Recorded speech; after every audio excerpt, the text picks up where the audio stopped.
Thank you. I will continue in telling a little bit more about the project, and especially the first phase of the project, where we started to think about migration as a topic taught in all schools in almost all countries, I think. If you look at geography curricula around the world. And because of working from the Geocapabilities perspective and the powerful knowledge, we were, of course, giving attention to what is happening at universities and in academia, and what is researched and how this is related to teaching geography in school. So let's see. I can. Yeah. Okay. I think our overall question in the project was how to make the teaching of migration more powerful and meaningful for our students. And I will look in this presentation to the role of access to and the use of relevant and new, relatively new, maybe academic knowledge by the teachers in the project.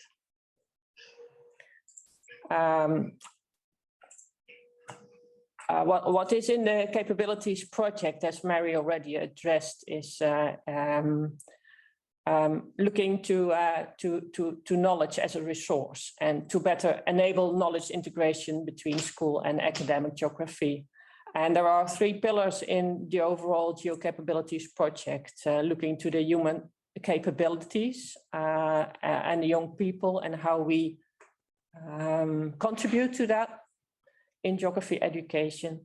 It's about the powerful knowledge and how to find that knowledge and elaborate it in the classroom. And it is about the teachers and their curriculum leadership and how we can help them have that agency in a curricular way.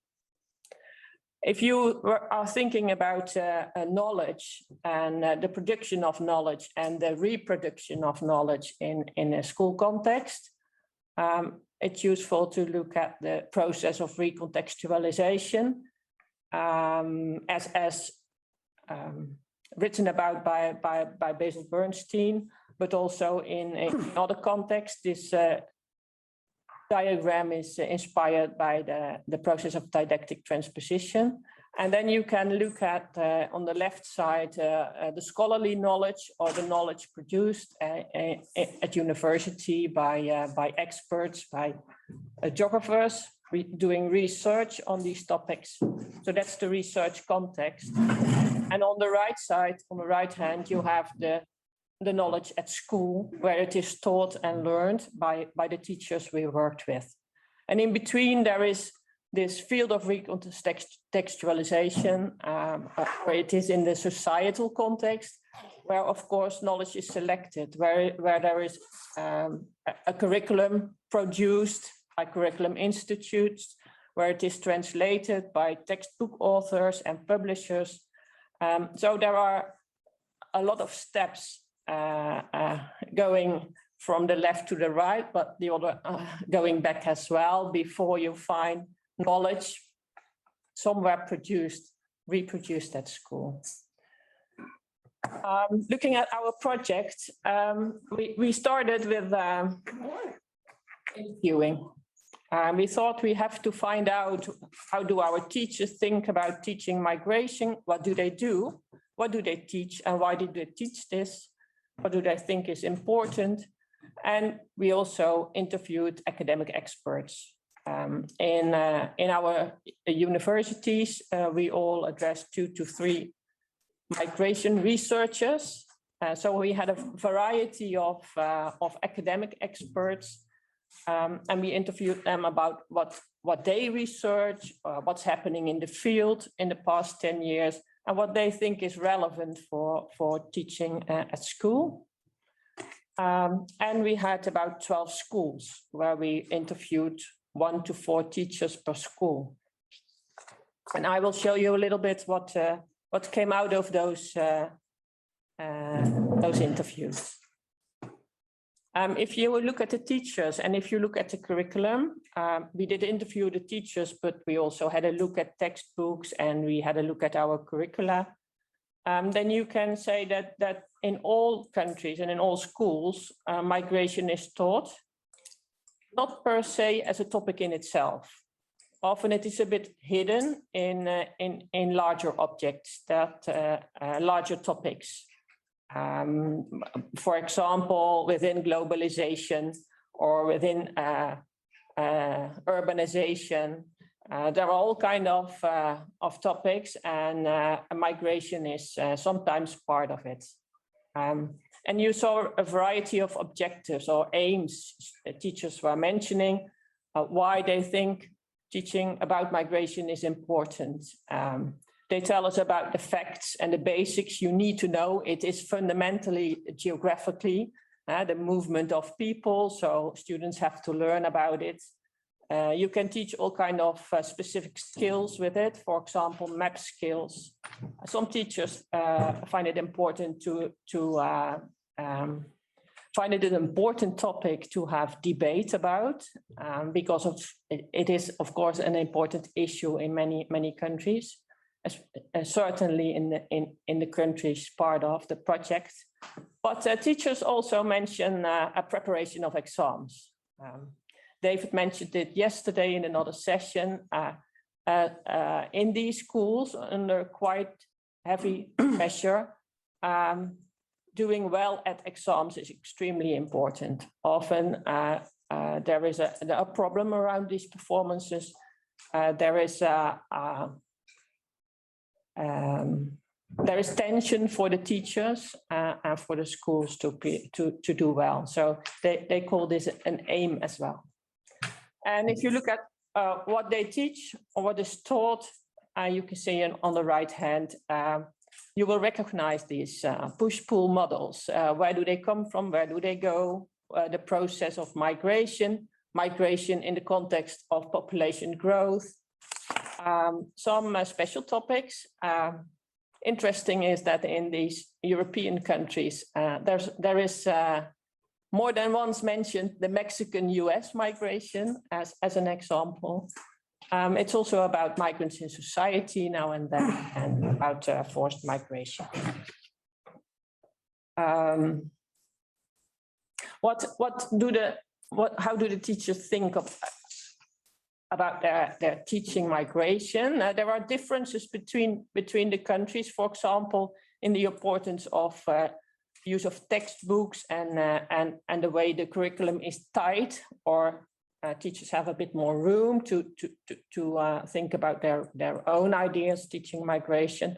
But we found these kind of aspects with, well, the majority of the teachers. They really ask for more time to develop new lessons and study materials. Not all those teachers have this room, have the time and the possibility to make their own materials or to really develop their lessons the way they would like to. They also ask for specific knowledge. They don't have access to all this knowledge. It's only when we tell them, we give them new insights or present to them, or maybe in the journals accessible to them. But even then, it's not guaranteed that they have time and possibilities to access that. And it costs you time to do so.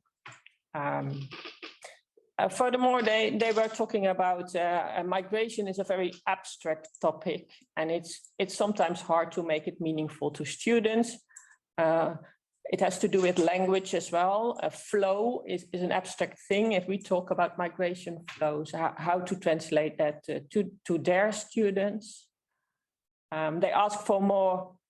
They would like to give more attention to a positive aspects of migration, because migration is framed in a negative way, at least in society and in political debates. And Also, maybe in their geography education, they miss the positive aspects of migration instead of the negative framing you end in.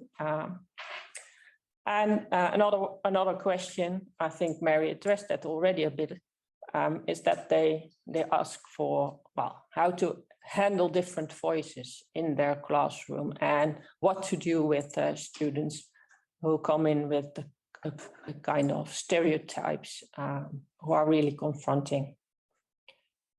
Okay, let's move to the experts. Well, you can say a lot and you can learn a lot and you can read a lot about what happened in the past years and what geography contributes to migration studies. Just a few to mention. I think important is how the experts look at migration and the mobility turn, and that they really see it as a dynamic process. And they see it as a very complex process. And that's what they research and what is done a lot of work on. Migration policies, border regimes, the national context versus the local context, or even the international context, international EU, for example, versus borders in Greece. That's an important aspect of geography research on migration. A third one is about the migrants and their agency and how migrants reshape the places where they arrive or where they stay for some while, where they belong, their citizenship. Homemaking is mentioned by the experts. So how the arriving migrants are of influence of the place they live. Another one is about diasporas. I think that's something we recognize in the sense of the brain drain and gain, that's often part of teaching, I think, the remittances, but how diasporas work and related, for example, to transnationality is important in migration studies. They also mentioned the representation of migrants in media in political debate. An emerging topic for already, I think, some time is, of course, environmental migration, climate refugees, the tension between, well, being forced or voluntary, these type of aspects. And they also mention research issues in migration, how to work with migrants, for example, if they are your object of study. And what's striking also is that I think if you talk with the experts, even if they are geographers doing research on migration, if you ask them about the contribution of geography, then the first thing they say, well, it's a very interdisciplinary field of studies. It's that you ask me and now I'm going to rethink, but they are used to work with other disciplines. Well, and of course they mention a lot more, but this is to give you an idea. And if you compare that a little bit between the academic knowledge and the school knowledge, you could say we saw at least three differences on the phenomenon of migration, that academics say what a very dynamic process, while in school and the school knowledge, it's often more a static idea. So that people are on the move and that it's a way of life, and that it's not just one move and then it stops, that the process is complicated, that the process is not that straightforward from leaving and arriving somewhere, about the routes and the networks.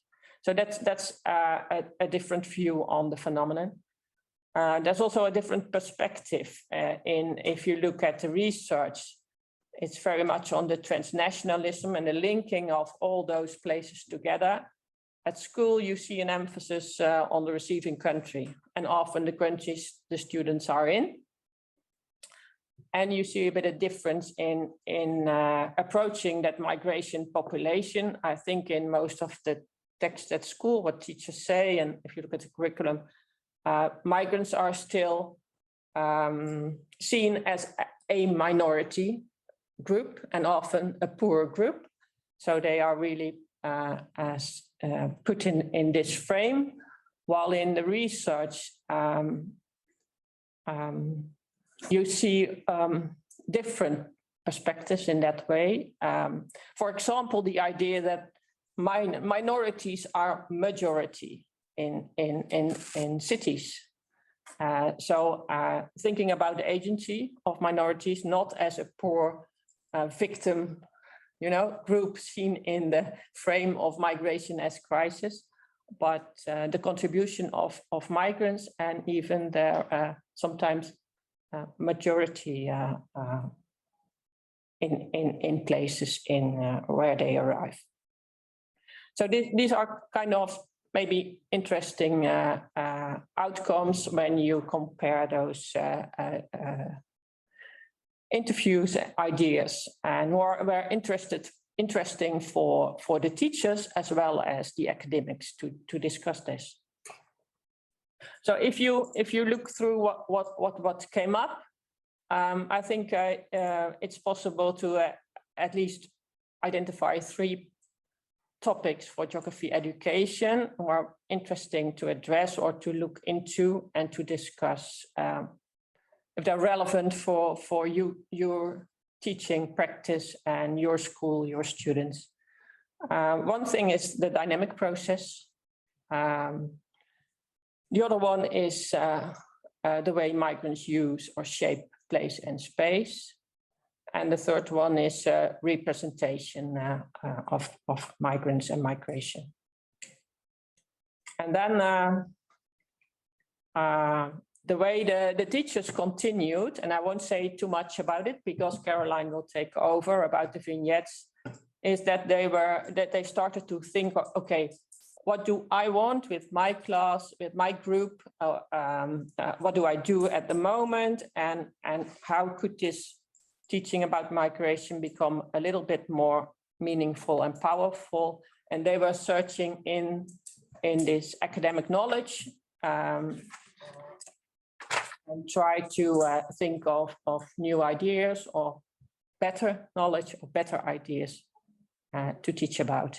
And of course, they combined it with the school knowledge and the things they were already doing, because most of them don't have the time to, from one day to the other, to spend many lessons on new topics.